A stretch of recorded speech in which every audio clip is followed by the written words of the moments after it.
Kita masuk dalam season tanya jawab. Kami persilahkan yang ingin bertanya. Disilakan Ibu, baik, boleh ke depan. Terima kasih, nama saya Rina. Yang ingin saya tanyakan adalah bagaimana dengan seorang ibu yang kandungannya lemah?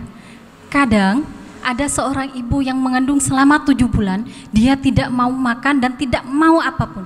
Bagaimana? Apakah ada alternatif lain untuk mencegah stunting? Terima kasih. Baik, silakan pertanyaan selanjutnya. Nama saya Sumaryati, anggota TPK, kader KB, Kecamatan Curah Dami, tepatnya Desa Ponjogati. Pertanyaan kami atau keluhan kami sebagai TPK, Catin tidak mau mengisi LC Mil. Kedua, pengisian G-Form kami mengalami keterlambatan pengisian dikarenakan kondisi wilayah kami dan karena sinyalnya yang kurang mendukung sehingga kami terlambat untuk mengirim pengisian.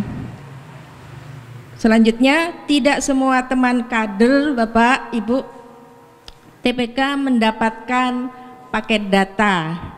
Apa kesalahan di perangkat yang kami miliki atau bagaimana? Kami mohon solusinya. Baik, terima kasih Ibu. Kami persilahkan kepada narasumber kita untuk menanggapi. Terima kasih, pertanyaannya luar biasa. Nanti yang hal-hal teknis untuk kehamilan lemah, hal teknis dari TPK, dan juga soal penyebab stunting, soal tensi darah tinggi dan sebagainya, nanti beliau berdua yang expertnya. Ada beberapa hal yang ingin saya sampaikan soal KTD. KTD itu kehamilan tidak diinginkan, Pak. Jadi tidak ada kehamilan, kecelakaan itu tidak ada, tapi memang kehamilan yang tidak diinginkan. Kehamilan tidak diinginkan itu seperti nanti mungkin Bu Anies bisa menyampaikan bagaimana kondisi Bondowoso terhadap KTD ini, kehamilan tidak diinginkan. Jadi alasannya karena sudah hamil, jadi mau tidak mau harus dinikahkan, seperti itu. Nah, sebenarnya kalau hal seperti itu, salah satu yang harus disalahkan bukan hanya anak tapi juga orang tua, karena tugas orang tua itu adalah memberikan lingkungan yang baik kepada anak-anaknya, memberikan pendampingan yang baik kepada anak-anaknya.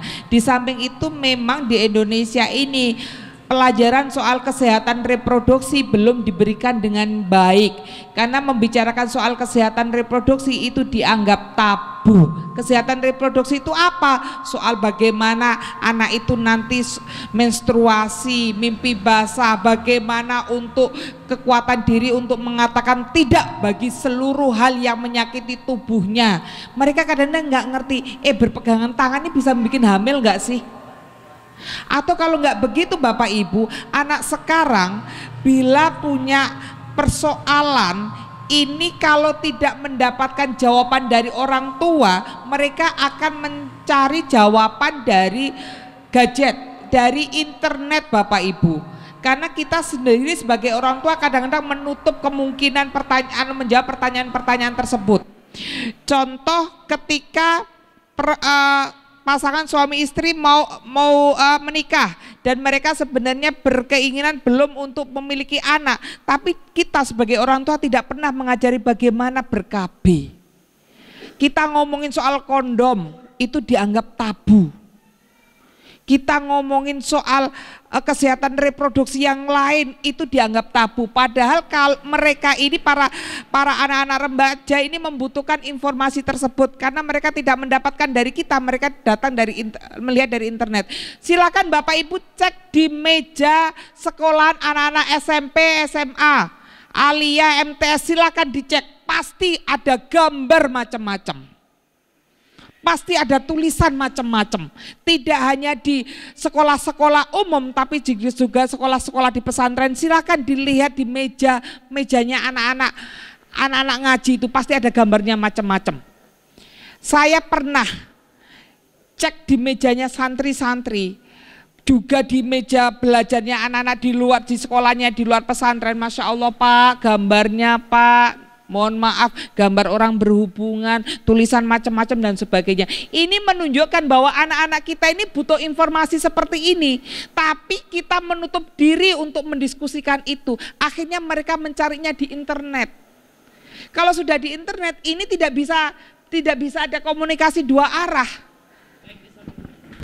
Baik, disampaikan terima kasih banyak kepada narasumber kita yang luar biasa.